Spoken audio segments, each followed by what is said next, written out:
irakurtzeko daukadan gustukoena da azkenean artikuluak eta gero gehien bat zehazten ez euskeraz egiten duna, ez? Gure ama hizkuntzan eta baita ere artikulu onak idazteko aukera dagoelako.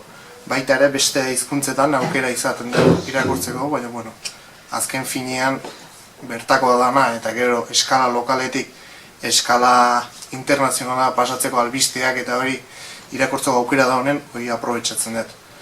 Batez ere, gehien bat gustatzen zaiten artikuluak irakurtzeko tokia edo aldizkaria argia gustatzen zait, nire ustez modu simple batean, baina baita ere arrazoiez eta oinarri sakon batzuez loturik albisteak nahiko ondo adierazten ditulako, eta gero ere bai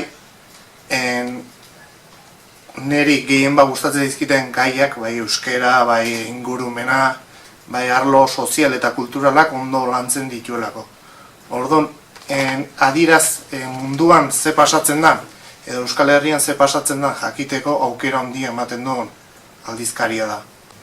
Gaia bultzatzen dut, gazteak eta baita helduak eta hori, holako artikuluak irakurtzea, ni nire kasuan liburutegira etortzen naiz, lasaitasuna, isilunea eta baita ere artikulu ezberdinak irakurtzeko eta gero ere bai aniztasuna, bai bertsolaritzari buruz edo gaztek antolatutako aldizkari txikiak, aiurri, argia, leheno esan bezala, irakurtzeko aukera ematen dianez.